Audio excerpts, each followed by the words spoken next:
السلام عليكم ورحمة الله وبركاته. تلاميذ السنة الثالثة متوسط، لدينا اختبار الفصل الثاني في مادة علوم الطبيعة والحياة. إذا نبدأ بالتمرين الأول. تتكون المناظر الطبيعية من عدة مكونات من بينها الصخور. اذكر أشكال توضع الطبقات الصخرية. ثانيا اشرح كيفية تشكل الطبقات الصخرية. ثالثا حدد أصل تنوع المناظر الطبيعية. إذا أشكال توضع الطبقات الصخرية، قلنا في الدروس سابقا أن الطبقات الصخرية توجد أنواع أو أشكال، منها المائلة والمطوية والمتراكبة. إذا نكتب هنا أشكال توضع الطبقات الصخرية. قلنا منها المائلة، يوجد المائلة والمطوية والمتراكبة. ثانيا كيف تشكلت هذه الطبقات الصخرية؟ تشكلت الطبقات الصخرية عن طريق الترسبات المتتالية للمواد كالكلس والبازلت عبر الأزمنة الجيولوجية، حيث تتوضع الترسبات القديمة في الأسفل والحديثة في الأعلى. إذا نكتب عن طريق الترسبات المتتالية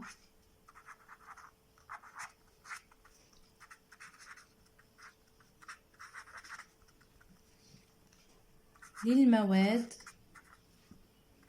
كالكلس، بازلت وغيرها من الصخور عبر الأزمنة الجيولوجية،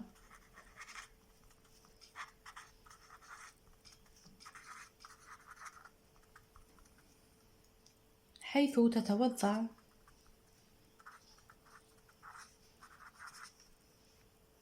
الترسبات القديمة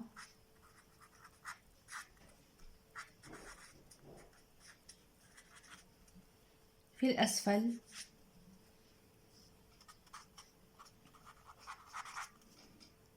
والحديثة في الأعلى.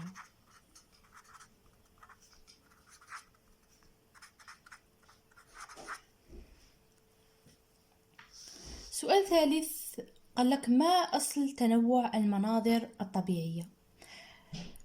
أصل تنوع المناظر الطبيعية يرجع لقوى الانضغاط المسلطة على القشرة الأرضية وطبيعة الصخور، يعني طبيعة الصخور سواء كانت مائلة أو مطوية أو متراكبة. تأثير أيضا العوامل المناخية ونشاط الإنسان المختلف. إذا قوى الانضغاط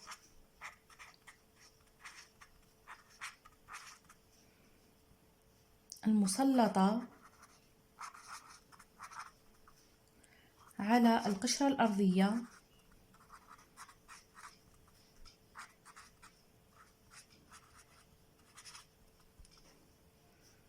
وطبيعة الصخور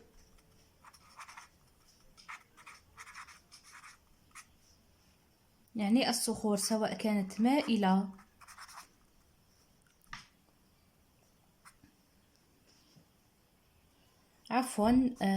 طبيعة الصخور يعني إذا كانت لينة أو صلبة. أما شكل الصخور فهو مائلة ومطوية ومتراكبة. ثانيا تأثير العوامل المناخية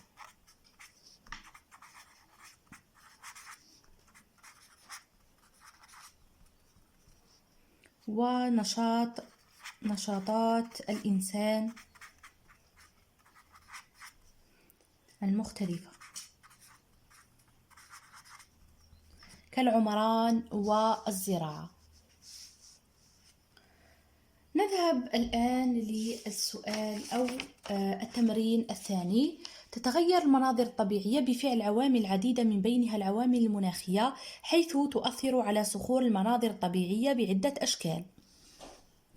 السؤال الأول: حدد العامل المناخي المؤثر على الصخور الموضحة في السند الأول. ثانيا اشرح كيفية تأثير هذا العامل على الصخور.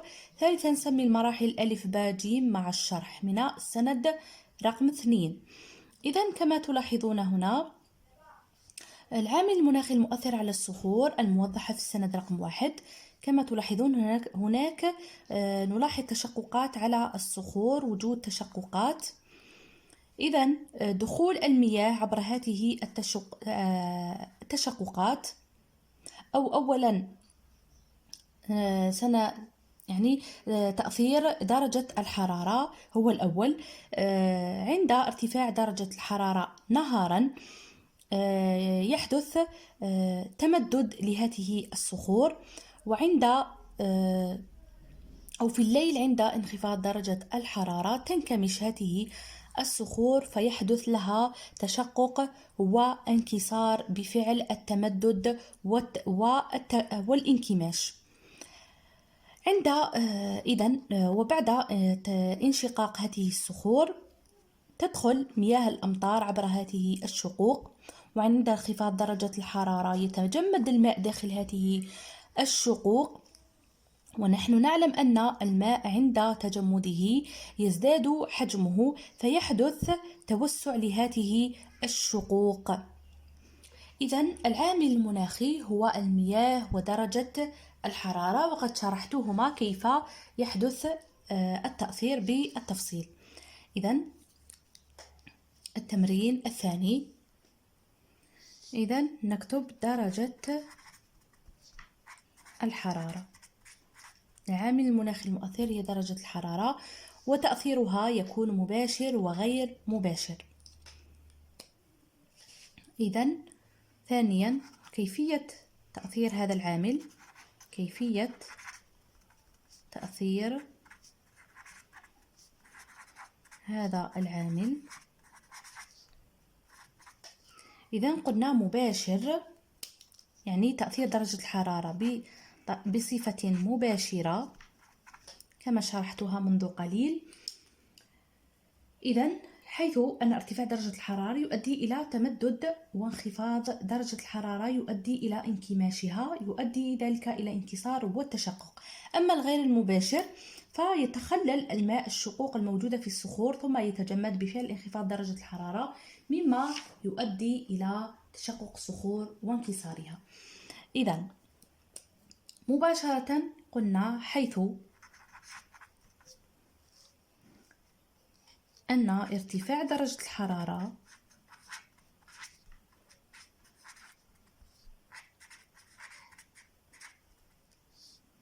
يؤدي إلى تمددها، وانخفاض درجة الحرارة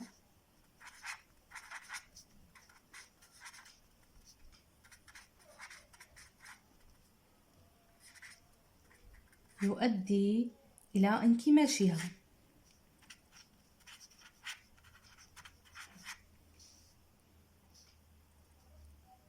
وذلك يؤدي إلى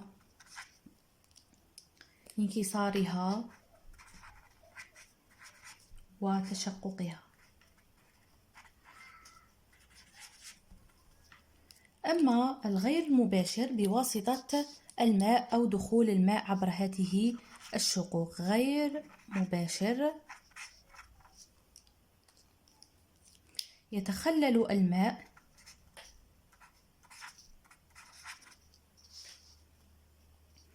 الشقوق الموجودة في الصخر، ثم يتجمد بفعل انخفاض في درجة الحرارة.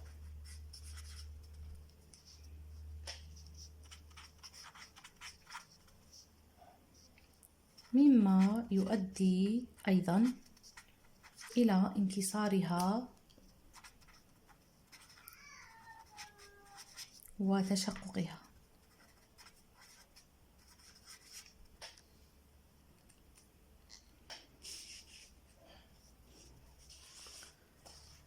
السؤال الثالث، سمي المراحل ألف باء جيم مع الشرح في السند 2. إذن المرحلة ألف هي مرحلة الحت. مرحلة ألف هي مرحلة الحت، المرحلة ب هي مرحلة النقل، والمرحلة ج هي مرحلة الترسيب. أما بالنسبة للشرح لدينا الحت بالرياح يكون بالرياح ودرجة الحرارة التي تؤثر بطريقتين على الصخور، مباشرة أو غير مباشرة بالمياه. النقل بفعل الرياح والمياه الأمطار. إذن عند تفتت الصخور يحدث نقل لهذه الصخور المتفتتة بفعل أو بواسطة الرياح أو مياه الأمطار، حيث تنقل فتات الصخور من مكان إلى مكان آخر. المنطقة أو المرحلة ج هي مرحلة الترسيب، حيث تترسب المواد المنقولة في المنخفضات وأحواض الترسيب. ننتقل الآن للوضعية الإدماجية. تتميز صحراء بلادنا بتنوع مناظرها الطبيعية، فنجد الصحراء الرملية التي تتميز بشساعة كثبانها وتسمى العرق، ونجد كذلك مساحات شاسعة من التضاريس الصخرية بالهجار تبرز فيها كتل صخرية جرانيتية وبازلتية مختلفة الأشكال، إلا أن أخطرها على الناس هي الصحراء الرملية العرق، حيث تشكل هذه المناطق خطرا على السواح، حيث تم تسجيل فقدان عدة أشخاص بعد ضياعهم أثناء رحلات الاستكشاف عند سوء الأحوال الجوية عند هبوب الرياح. ولتوضيح ذلك نقترح دراسة السندات التالية. السند الأول رسومات ونقوش على الصخور. السند الثاني تنقل الكثبان. السند الثالث حظيرة الهجار. التعليمات: فسر سبب ضياع بعض السواح عند سوء الأحوال الجوية. ثانيا برر سبب اختيار صخور الجرانيت والبازلت من قبل السكان القدامى للرسم والنقش عليها. ثالثا اقترح تدخلين إيجابيين للإنسان على المناظر الطبيعية ووضح فوائدهما. بالنسبة للسؤال الأول، سبب ضياع بعض السواح عند سوء الأحوال الجوية في الصحراء عند تغير أحوال الطقس أو عند هبوب الرياح تنتقل أو تتشكل زوابع رملية تنقل الرمال من مكان إلى مكان آخر وتترسب، فتظهر تضاريس جديدة تؤدي إلى ضياع السواح. إذن قلنا تفسير سبب ضياع السواح بسبب هبوب الرياح، حيث أدى إلى تشكل زوابع رملية تنقل الرمال من مكان وتترسب في مكان آخر، فتظهر تضاريس جديدة تؤدي إلى ضياع السياح. سؤال ثاني، برر سبب اختيار صخور الجرانيت والبازلت من قبل السكان القدامى للرسم والنقش عليها. وذلك لأن صخور الجرانيت والبازلت هي صخور متماسكة صلبة وغير نفوذة، يعني لا تتأثر بالعوامل المناخية، فلا تزول عبر أو بعد مرور الوقت. إذن لأنها صخور متماسكة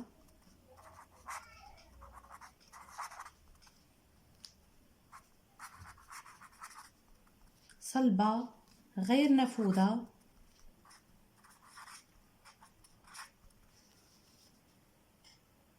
وقليلة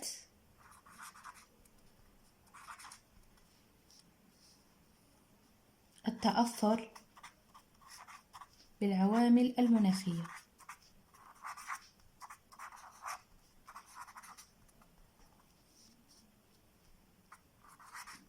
فلا تزول هذه النقوش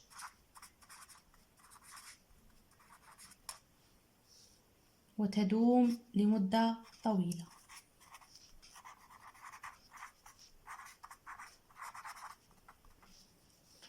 السؤال الأخير، اقترح تدخلين إيجابيين للإنسان على المناظر الطبيعية ووضح فوائدهما. إذن التدخلات الإيجابية للإنسان، التدخلات الإيجابية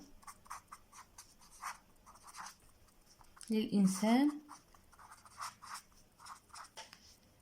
تتمثل في إقامة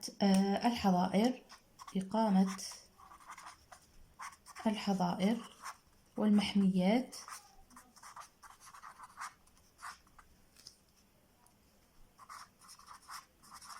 لحماية الثروة الحيوانية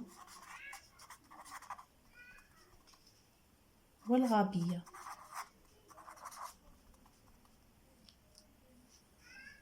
ثانيا، التشجير لمنع انجراف وتعرية التربة.